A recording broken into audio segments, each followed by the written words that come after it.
오늘 말씀 통해서 우리 더욱 기도로 주의 복음이 진보되는 은혜의 역사가 세빛을 통해 있기를 축복합니다.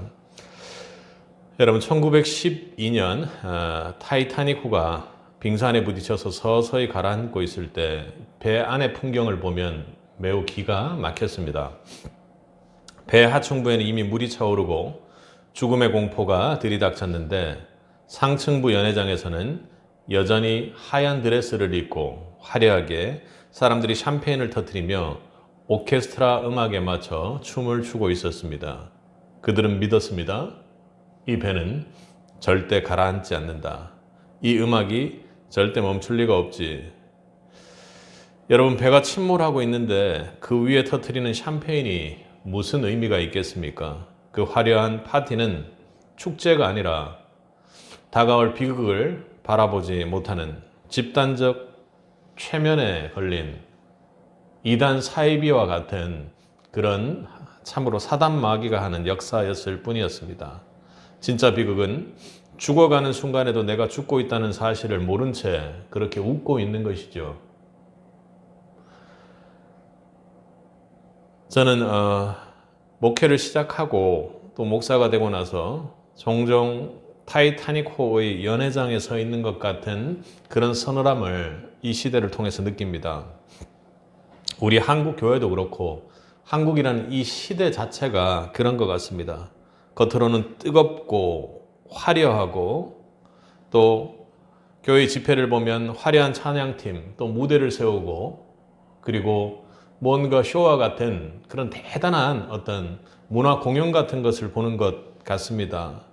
성도들은 익숙하게 손을 들고 호산나라고 그렇게 찬양하고 노래를 하죠. 그런데 저희 마음속에 때로는 이런 질문이 들곤 합니다. 사람들이 정말 구원에 관심이 있나? 그리고 내 스스로에 대해서도 자문하기를, 내가 진정으로 절대적으로 모든 순간 구원에 관심 있는, 구원만이 내 생명이라고 그렇게 생각하면서 살고 있는 것인가 말입니다. 우리는 주여 우리를 구원하소서 하고 호산나를 외치지만 정작 주님이 나의 인생에 나의 욕심을 건드리면 금세 얼굴을 붉히며 돌아서게 되죠. 겉은 화려한데 속은 텅 비어 있는 이 기만적인 신앙이 저를 참 마음 아프게 합니다. 시대도 그렇고요. 또 제 자신을 돌아볼 때 그렇게 기도가 나오곤 합니다. 주님은 지금 우리의 영혼이 가라앉고 있는 것을 오늘 본문을 통해서 보면 울고 계십니다. 우리는 그분의 눈물을 보지 못한 채 여전히 우리만의 잔치에 취해 있는 것 같아서 참으로 이 시대가, 그리고 또 하나님께 주신 이 목사라는 직분 속에서 참으로 영적으로 가슴이 찢어질 때가 참 많습니다. 오늘 본문은 우리가 앞서 이야기하고 있는 이 타이타닉호보다도 훨씬 더 기막힌 현장을 보여줍니다. 오늘 우리는 인류의 역사상 가장 거대한 동상이몽의 현장 속에 있는 것입니다. 지금 예루살렘 거리는 축제의 현장입니다.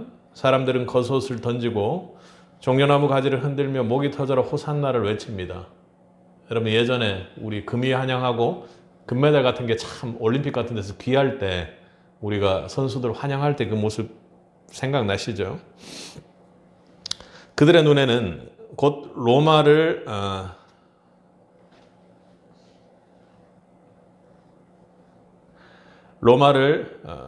로마의 시대를 끝을 내고 또 자신들의 압제와 핍박을 구제해줄 힘있는 정복자 메시아가 보였습니다. 그렇게 예수를 보았던 것이죠. 흥분과 광기, 그리고 욕망이 뒤섞인 환호성이 온 성을 뒤덮었습니다. 그야말로 완전한 셀럽이 된 것입니다. 그런데 환호의 정점에 서 계신 주인공 예수님의 얼굴 어떻습니까? 자신을 환영하고 즐거워하고 그렇게 하고 있는 예루살렘 거민을 향해서 예수님께서 손을 흔들며 화답하고 웃고 계셨을까요? 그렇지가 않습니다. 그분은 전혀 승리자요 정복자 메시아로서의 모습을 갖추고 있지 않았습니다. 나귀를 탄 모습도 그랬지만 오늘 본문은 참으로 충격적인 단어로 예수님의 모습을 보게 합니다. 사람들이 이렇게 기뻐 날뛰고 있는데요. 우리 41절을 보면 어떻게 되어 있습니까? 가까이 오셔서요. 성을 보시고 우시며 이렇게 말씀이 기록되어 있습니다. 여기서 우시다라는 단어는 단순히 눈물 몇 방울을 흘리는 그런 눈물이 아닙니다. 아이가 부모를 잃었을 때처럼 혹은 나라를 잃은 백성이 통곡할 때처럼 가슴을 치며 터져 나오는 절규, 에클라우센입니다. 여러분, 오늘 우리가 이 자리에 모인 이유는 단지 2000년 전 예루살렘 성벽 앞에서 우셨던 예수님의 슬픔을 구경하기 위함이 아닙니다. 오늘 성령께서 우리에게 요구하시는 것은 단 하나, 나를 위해 대성통곡하시는 그 왕의 눈물을 예루살렘 거민처럼 구경꾼으로서 보지 못하는 것이 아니라 주님께서 울고 있는 그 영혼을 향한 그 심정을 여러분의 심장에 이식을 받는 것입니다. 과연 왕의 눈물을 품는 성도의 삶은 어떤 모습인 것인가요? 오늘 우리는 예수님께서 왜 우셨는지를 살펴보면서 우리에게 주시는 하나님의 음성을 듣기를 원합니다. 먼저 예수님께서는 예루살렘을 향해 보셨을 때 예루살렘의 무지함 때문에 눈물을 흘리셨습니다. 그러니 진정한 평화가 무엇인지를 보지 못하는 영적인 맹인 상태 때문이죠. 주님이 그 화려한 환호 속에서도 대성통곡하신 이유는 예루살렘 거민들이 자신들이 진짜 축복이 무엇인지를 전혀 모르고 있었기 때문입니다. 우리 42절을 한번 읽어보도록 하겠습니다. 이르시되 너도 오늘 평화에 관한 일을 알았더라면 좋을 뻔하였거니와 지금 내 눈에 숨겨졌도다.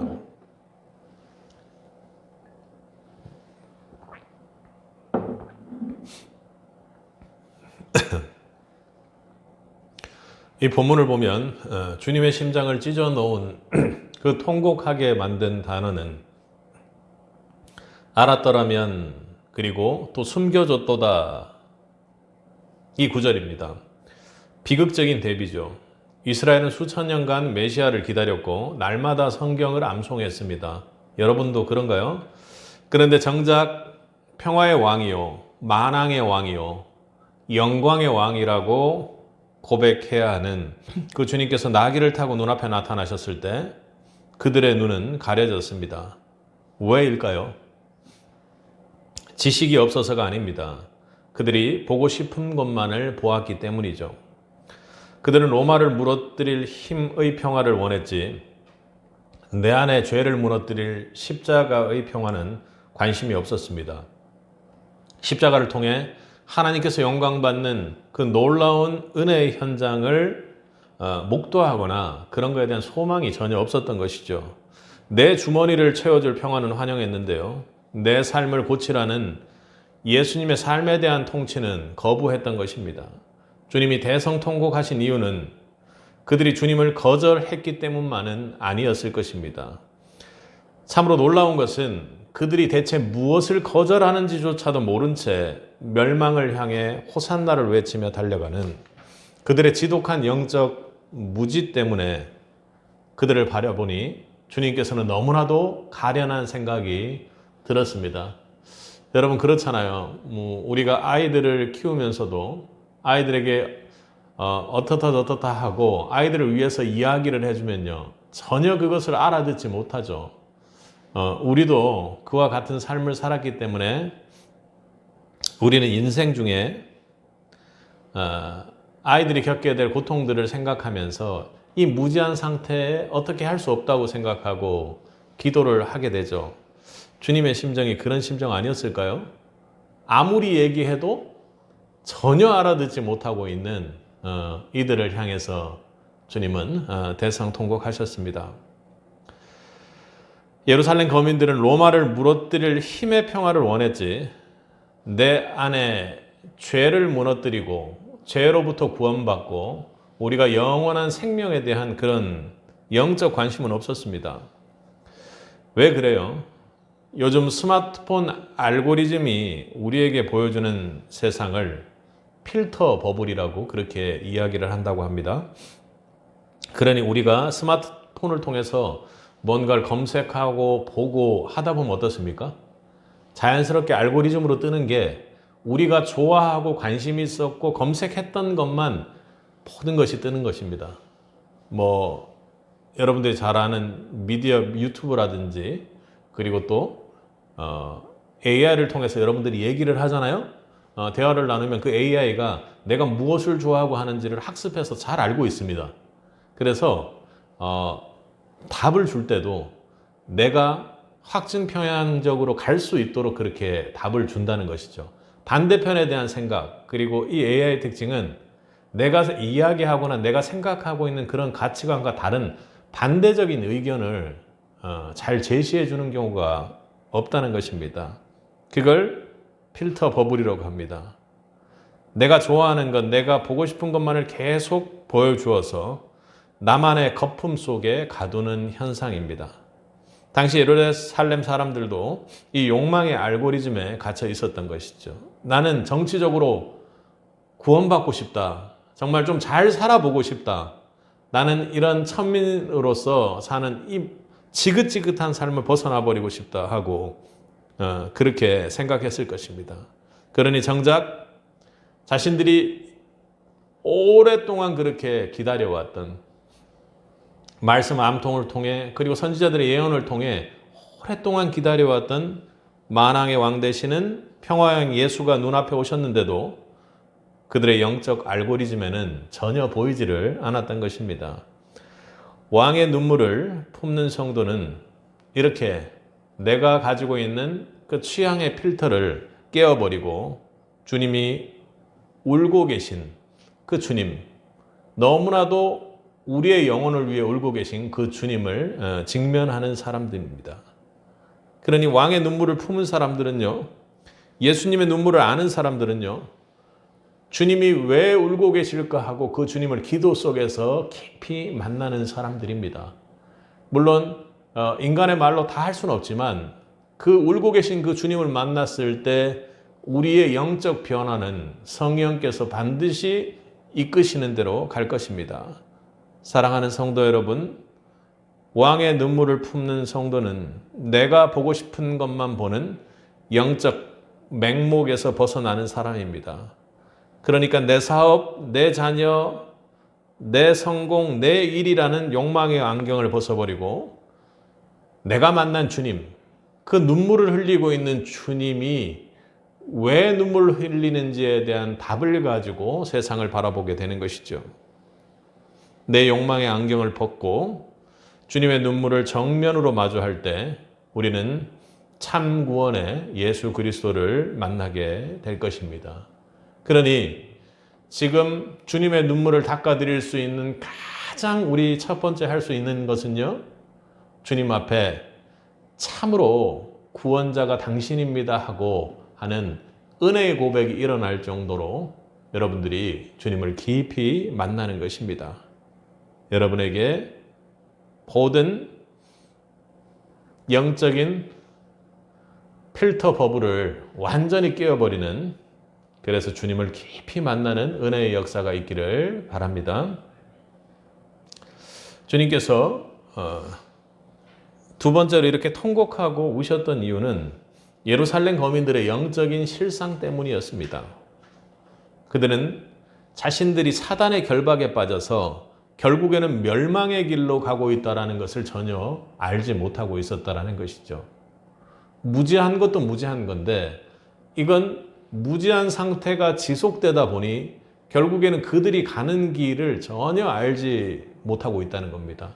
그들이 가는 길만 안다면 그래도 이 사람들이 이렇게까지는 하지 않을 텐데 라고 그렇게 생각하셨던가 봅니다. 우리 43절과 44절 상반절까지를 한번 읽어보겠습니다.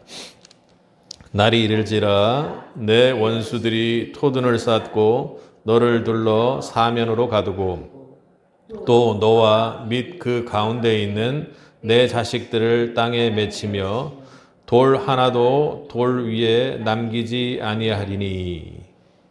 아멘.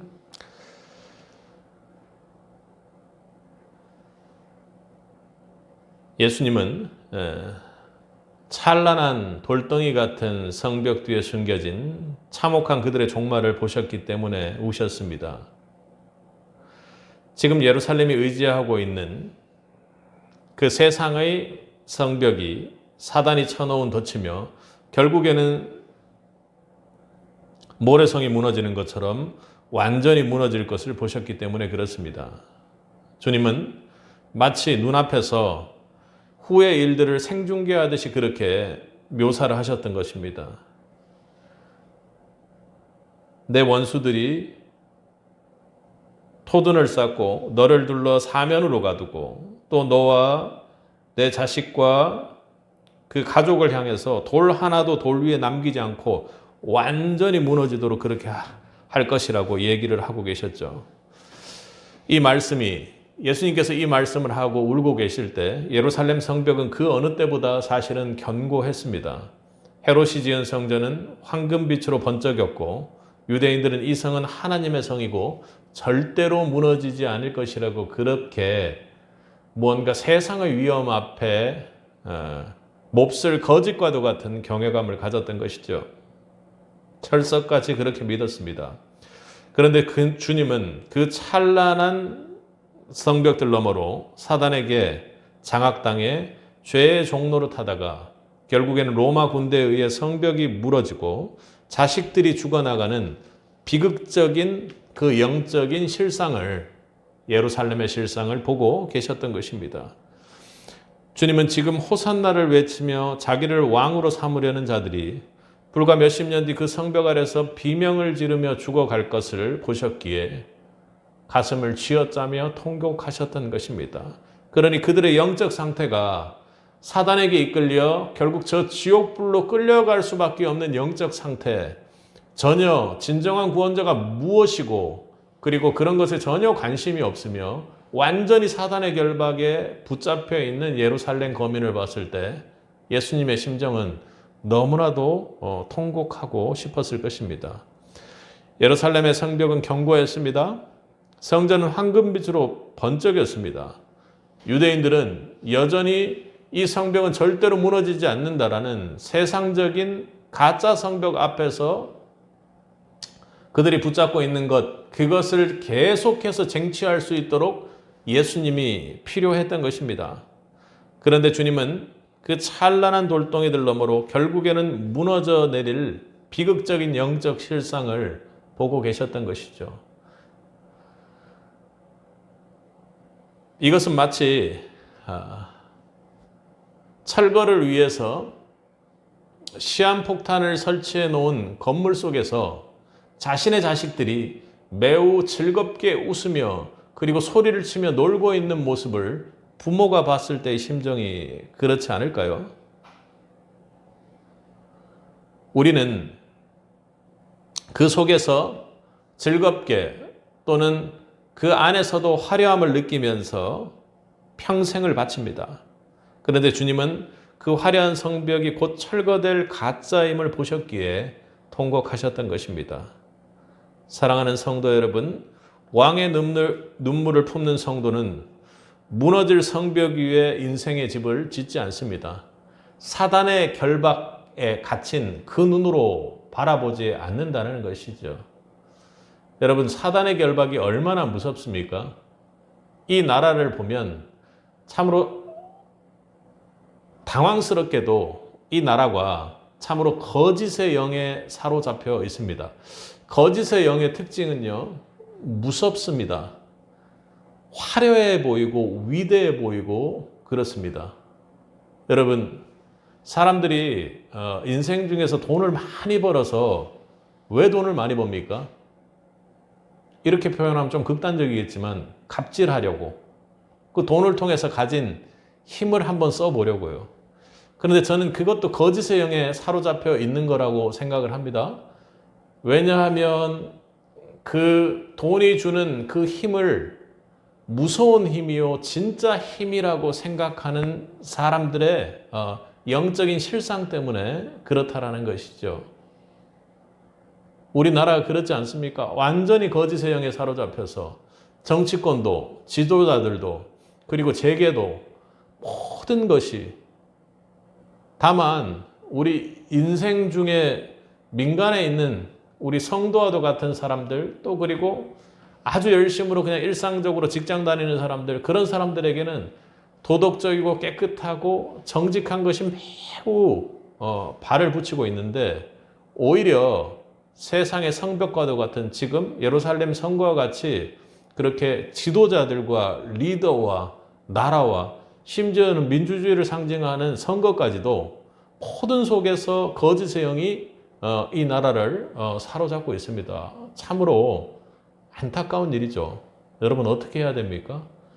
거짓의 결박을 이길 수 있는 힘은 이후에도 본문에서 이야기하겠지만, 우리가 전 교회가 기도하는 집이라는 주님의 말씀처럼 모두가 엎드려서 이 사단의 결박을 깨트리기 위해서 함께 기도해 나가야 할 것입니다. 예수님의 통곡을 내 가슴에 품은 사람이라면 그 허망한 돌덩이들에 의지하는 그런 삶을 살지 않습니다. 그리고 거짓된 영이 우리를 붙잡고 우리를 공격하고 위세를 떨치는 곳 앞에서 주님을 붙잡고 기도함으로 담대히 승리하며 나아갈 수 있을 것입니다. 내가 쌓은 허망한 돌덩이들을 의지하던 손을 내려놓고 영원한 반석 대신 예수 그리스도를 붙잡고 기도하는 손을 올려야 할 것입니다. 세상이 주는 그 성벽의 화려함과 그리고 세상에서 내가 느끼고 있는 그 견고함은 이미 유통기한이 정해져 있습니다. 언젠가는 무너질 수밖에 없는 것이죠. 오늘 주님 앞에 여러분이 지금 세우고 있는 가짜 요새를 철거해야 할 것입니다. 여러분, 아이들을 키우는 데 있어서 정말로 아이들의 성적이 그들의 인생을 좌우합니까? 결코 그렇지가 않습니다. 또 세상이 예전처럼 공부만 해서 무언가 세상 속에서 성공하는 것도 쉽지가 않은 상황입니다. 그런데요, 공부 문제로 정말로 거짓의 영에 사로잡혀가지고 아이를 닥달하고 힘들게 하고 하는 것이죠. 물론 아이들도 열심히 해야 합니다만, 우리가 진정으로 바라보고 아이들을 양육하고 교육할 때 해야 되는 것은요, 우리와 아이들을 결박하고 있는 그 사단의 결박, 거짓의 영의 그 조임을 우리가 기도를 통해서 파쇄하고 승리해 나가야 할 것입니다. 세상이 싸고 있는 사단이 세상이라는 그림 안에 화려하게 싸고 있는 그 사단의 결박을 주님을 붙잡고 하는 기도의 능력으로 이겨내는 새빛이 되길 바랍니다. 왕의 눈물을 품었다면, 주님께서 우리를 향해 얼마나 안타까워하지를 않은 분이라면 그렇게 기도의 힘으로 사단의 결박을 이겨내고 성령을 붙잡고 성령의 인도대로 주님의 길을 가게 될 줄 믿습니다. 세 번째로 주님께서 눈물을 흘렸던 이유는 기회의 상실 때문이었습니다. 사람들은 은혜의 기한을 알지 못했습니다. 주님이 그 환호 소리를 뒤로하고 통곡하신 참으로 중요한 이유는 예루살렘에 주어진 구원의 마지막 기회가 저물어 가고 있었기 때문입니다. 우리 44절을 한번 보도록 하겠습니다. 하반절입니다. 이는 내가 보살핌을 받는 날을 알지 못함을 인함이니라 하시니라. 여기서 우리 개역 한글에서는 공고받는 날이라고 그렇게 했는데, 그게 좀 더 정확한 것 같죠, 그죠?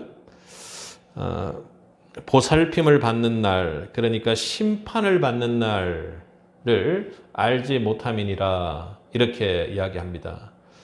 헬라어로 보면 특별한 목적을 가지고 하나님께서 인간의 삶에 직접 방문하는 결정적인 순간을 말합니다. 그러니 십자가의 순간처럼 그렇게 카이로스의 순간을 말합니다.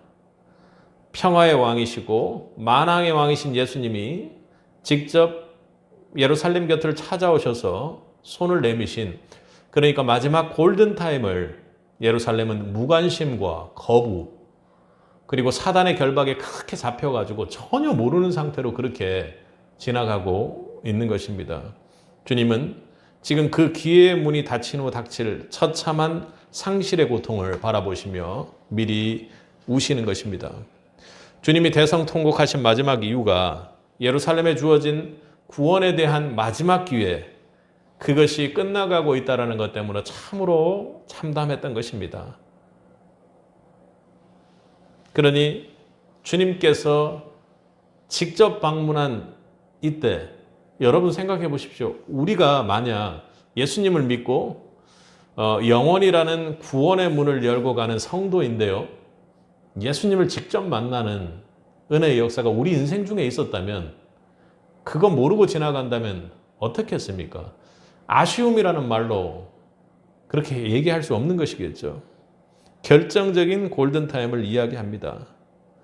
비유가 좀 적절할지 모르겠지만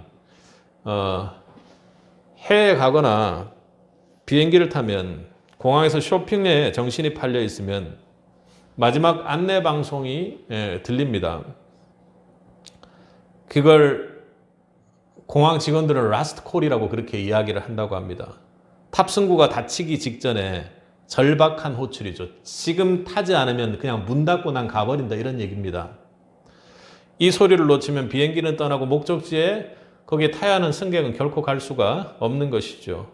주님은 지금 예루살렘을 향해 눈물로 라스트 콜을 하고 있는 것입니다. 왕의 눈물을 품는 성도는 그 눈물의 의미를 잘 아는 사람입니다.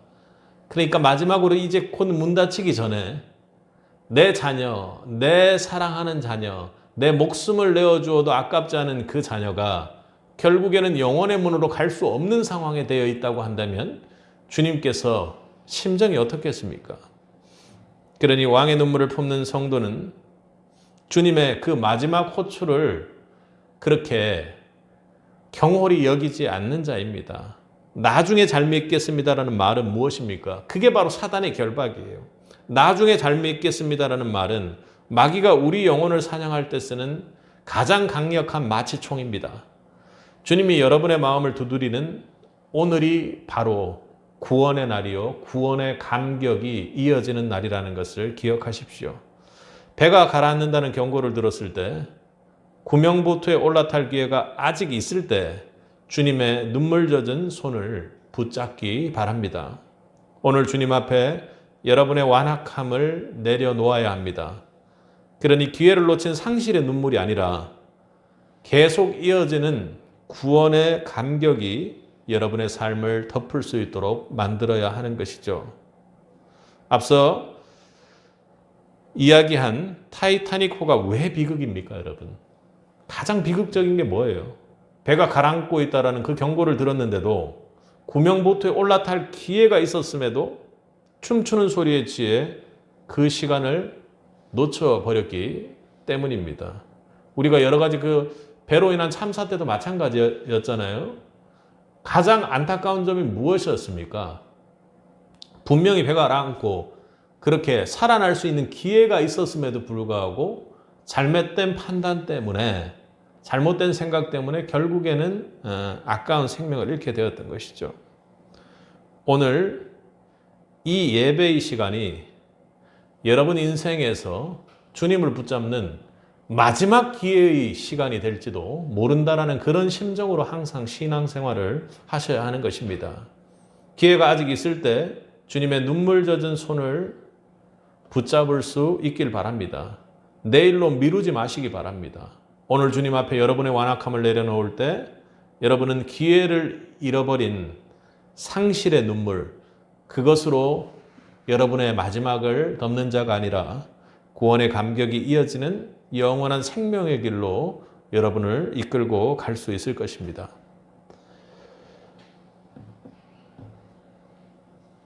여러분, 주님께서 예루살렘을 보고 대성통곡하신 후에 예루살렘에 이렇게 쓱 들어오셨단 말이에요. 이 본문, 누가가 적은 이 본문이 그대로 타임테이블로 일치한다고 보기는 힘들겠지만 오늘 본문상으로 보면 어떻습니까? 주님께서 예루살렘에 들어와서 가장 먼저 나오는 것이 무엇입니까? 그 다음이 성전으로 달라가 어떻게 하셨습니까? 여러분이 잘 아는 성전 정화 사건처럼 성전의 상을 뒤엎어버린 일입니다. 주님께서 그렇게 화난 일이 없어요. 저는 오늘 본문을 보면서 이것이 누가가 의도적으로 배치를 이렇게 했건 간에 참으로 충분히 이해가 가는 심정입니다. 여러분, 주님이 어떨까요? 주님이 예루살렘 거민을 보고 막 눈물을 흘렸습니다. 아이고, 내 자식, 내 새끼들이 곧 죽을지도 모르겠구나 하는 것 때문에 막 미칠 것 같았습니다. 주님의 사랑과 주님께서 우리에게 가지신 심정이 분명히 있었습니다. 그런데 주님께서는 이 모든 것을 하나님 뜻대로 십자가의 길을 가야 하는 것입니다. 주님의 심정이라면 당장 달려가서 그들을 안고 올라오고 싶었지만 그렇게 내 길이 아니라 하나님께서 주신 놀라운 하나님의 섭리 가운데서 하나님 뜻대로 걸음을 예수님께서는 걸어가셔야 됐습니다. 그런데 이렇게 우시고 나서 예루살렘 거민, 내 백성들의 모습을 보고 나서 예루살렘에 들어와서 가장 먼저 하신 일이 뭐라고요? 교회를 찾아와서 대체 성전이 어떤 모습으로, 교회가 어떤 모습으로 있길래 예루살렘 거민이 이랬을까 생각하지 않았을까요? 주님께서 뭐라고 말씀하십니까? 기록된 바 내 집은 기도하는 집이 되리라 하였거늘 너희는 강도의 소굴을 만들었도다. 그러니 아마 공고하는 날에 주님께서 심판하셔서 주님께서 다시 오시는 그날에 가장 먼저 들어올 일이 우리 이 시대의 교회에 주님께서 들어오셔서 대체 기도하는 곳으로 내가 만들었거늘 내 집은 기도하는 곳이거늘 대체 여기서 무엇을 하고 있느냐 하고 주님께서 강하게 질책하는 예고가 아닐까요? 이것은 다른 사람들의 이야기가 아닐 것입니다. 주님은 오늘 단순히 우리의 인생 중에 육신적으로 가지고 있는 종교적인 욕심, 그리고 종교적인 흉내, 거짓된 사단에 붙잡혀 있는 잘못된 신앙 방식마저도 말씀하고 계십니다. 내 사업이 잘 되게 해달라고, 내 자식 성공하게 해달라고, 그리고 지금 이 시대에 그래도 무언가 내가 하게 해달라고 겸손치 못하게 장사치처럼 와서 주님께서 어떤 생각을 가지고 어떤 뜻을 가지고 하고 있는지도 알지 못하고 기도하는 이 시대 교회를 향해 주님께서 우리 마음의 상을 엎으라고 그렇게 말씀하시는 것 같았습니다. 주님이 나를 보며 우시고 주님이 이 시대를 보며 우시는데 나는 내 인생 중에 무언가를 채울 생각만 하고 있다면 그것보다 비참한 인생이 어디 있겠습니까? 주님이 우시고 가장 먼저 찾았던 것이 교회의 성전이었다는 것을 여러분 결코 잊지 마시기 바랍니다. 이번 고난주간 무엇보다 먼저 주님의 눈물 앞에 여러분 기도로 엎드릴 수 있길 바랍니다. 주님께서 내가 바로 네 눈에 숨겨진 그 평화를 진정으로 알았더라면 하고 울기 시작하셨습니다. 주님 앞에 내가 바로 진정한 평화의 왕이신 주님을 바라보지 못한, 주님을 알아보지 못한 이 시대 예루살렘 거민입니다. 철저히 예루살렘 거민입니다. 제가 길을 보지 못하는 소경입니다 하고 주님 앞에 엎드려 이 고난주간 기도할 수 있기를 바랍니다. 내 욕망의 성벽이 너무나도 강해서 주님을 보지 못했습니다. 주님을 붙잡지 못했습니다. 주님의 심장을 찢어지게 했습니다 하고 여러분 주님 앞에 회개하는 역사가 있길 바랍니다. 내가 죽어야 예수가 삽니다. 내 욕망의 성벽이 무너지지 않으면 결코 예수님을 붙잡을 수가 없습니다. 거짓된 사단의 결박들이 여러분들을 꽉 붙잡고 있기 때문에 나는 믿는 것 같고 나는 구원받을 것 같고 기쁜 감격으로 우리가 찬양하고 있는 그 순간에도 나는 사단의 결박 속에서 구원의 길과는 전혀 먼 나의 정치적 메시아를 바라는 그런 신앙을 가지고 있을지도 모른다는 것입니다. 진짜 회개한 사람은 주님처럼, 그게 증거입니다. 주님처럼 나만 위해 우는 사람이 아닙니다. 여러분 직장에서, 가정에서 한번 생각해 보십시오. 내가 정말로 다른 사람을 위해 눈물로 기도하는 사람인지를 한번 돌아보라는 것입니다. 만약 주님의 이 눈물의 의미, 그 눈물 앞에 내가 진정으로 회개하는 은혜의 역사가 있었다면 내 안에 사는 주님 때문에 결코 내가 나만을 위해서 울지는 않을 것입니다. 나를 위해 대성통곡하며 생명을 내어주신 그 주님이 계시기에 우리의 인생이 이미 가장 완벽하고 가장 생명력 있는 길로 가고 있다는 것을 진정으로 깨닫고 영적 무지몽미에서 깨어나서 사단의 결박을 깨트리고 나와 주님을 붙잡고 있는 성도라면 결코 나만을 위해서 우는 자가 될 수 없다는 것입니다. 이제 우리 고난주간 앞두고 주님의 이 눈물을 진정으로 이식받길 바랍니다. 그러니 주님의 이 심장만 이식받았다고 저 안에 감춰둬서 나는 아니야 이렇게 하지 말고요. 주님의 이 자신의 십자가를 앞두고도 전혀 개의치 않고 예루살렘 거민 내 사랑하는 영혼들을 향해서 눈물 흘리셨던 것처럼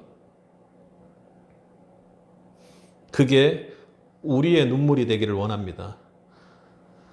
전쟁으로 세상은 생명이 어디로 가는지 모릅니다. 그리고요, 이 세상은 성공적으로 노후는 어떻게 해야 되고 앞으로 몇 년을 살 건데 어떻게 돼야 되고 이 시대가 어떻고 하고 우리는 계속된 정보의 홍수 속에서 빠집니다. 오늘 주님께서 그 거짓의 영에 빠져 있지 말고 거기에 영혼을 갈아 넣는 그 다음 세대들, 우리부터라도 기도로 바뀌기를 원하는 것입니다. 멸망의 낭떠러지로 질주하면서 지옥불에 떨어지는 그 순간 앞에서도 우리는 좋다 하고 호산나를 외치면서 그렇게 죽어갈지도 모릅니다. 이 시대 주님과 함께 여러분 붙잡고 기도할 수 있기를 바랍니다. 성도는 세상의 복을 뜯어내서 내 배를 채우는 그런 강도의 심보를 가지고 있는 사람들이 아닙니다. 이 주님의 눈물을 내 가슴에 품고 있는 성도라면 정말로 도저히 돌이킬 수 없는 죄인을 향해 울며 통곡하며 그리고 십자가에 달려 나를 구원하신 그 예수님의 심장이 나에게 있는 사람이라면 결코 하나님의 복을 내 인생을 위해서 취하려고만 강구하는 자가 아니라는 것입니다. 하나님의 복은 끝이 없고 무궁무진하지만 오늘 본문의 말씀처럼 은혜의 기한이 분명히 있는 것입니다. 아무것도 알지 못하고 자기가 어디로 가는지도 모르고 지옥에 가고 있는 그냥 이 시대를 향해 열광하고 있는 다음 세대를 향해 또 그리고 내 주변의 영혼을 향해 우리가 간절히 중보자로서 기도해야 하는 것입니다. 우리는 그런 주님의 복을 뜯어먹고 이 땅에 살기 위해 온 것이 아니라 사명자로 세상의 아픔을 짊어지고 주님 앞에 엎드려 기도하는 제사장으로서 이 땅에 보내졌다라는 것을 선택된 백성이라는 것을 결코 잊어서는 안 될 것입니다. 주님의 눈물 젖은 손을 붙잡고 고통받는 사단의 결박으로 고통받는 이웃의 현장, 이 시대를 위해, 이 나라를 위해, 정치를 위해, 다음 세대를 위해, 교육을 위해 정말로 이 고난주간 여러분들이 간절히 기도할 수 있어야 합니다. 우리가 그들을 위해 대신 눈물로 기도하고 울어줄 때 강도의 속을 갔던 이 세상이 비로소 주님께서 말씀하시는 기도하는 나의 집, 거룩한 성전으로 변화될 줄 믿습니다. 사랑하는 세빛 성도 여러분, 여러분 인생의 목적이 성공이 아니라 거룩이 되기를 주님의 이름으로 축복합니다. 다른 사람 앞에 군림하는 것이 아니라요, 눈물로 울며 기도하는 기도의 섬김이 있는 자들이 세빛이 되기를 원합니다. 그리고 무너지는 성벽 안에서도 낄낄대고 웃고 있는 그런 세상적인 환희와 웃음이 아니라 거룩한 주님의 통곡이 여러분 인생의 목적이 될 수 있기를 바랍니다. 나를 위해 울어주신 주님의 그 뜨거운 눈물을 가슴에 품고 죽어가는 세상을 기도로 살려내는 사명자들이 되기 바랍니다. 십자가의 길은 참으로 어렵고 눈물 많은 길이지만 그 끝에는 세상이 감당할 수 없는 하나님 아버지의 영광, 부활 영광을 만나게 되는 날이 있을 줄 믿습니다. 오늘 우리는 주님의 눈물을 우리 가슴 속에 전이받는 은혜의 역사가 있길 바랍니다. 왕의 눈물을 품는 성도는 이제 나를 위해 울지 않고 멸망으로 치닫는 세상을 향해 가장 중요한 능력의 기도를 하는 기도의 중보자가 될 것입니다. 그 뜨거운 왕의 눈물을 가슴에 품고 세상으로 나아가길 바랍니다. 그냥 세상으로 나가지 마시고요. 주님의 그 왕의 눈물을 품고 세상으로 나가는 자가 셋빛이 되길 바랍니다. 그렇다면 여러분이 흘리는 기도의 눈물이 죽어가는 이 세대 그리고 이후에 주님께서 경고하신 대로 무너짐 속에서 무언가 해낼 능력이 전혀 없는 다음 세대들을 살려내는 유일한 생명수가 될 것입니까? 여러분 그 길에 동참하시겠습니까? 그 영광의 주인공이 되시기를 주님의 이름으로 간절히 축복합니다. 함께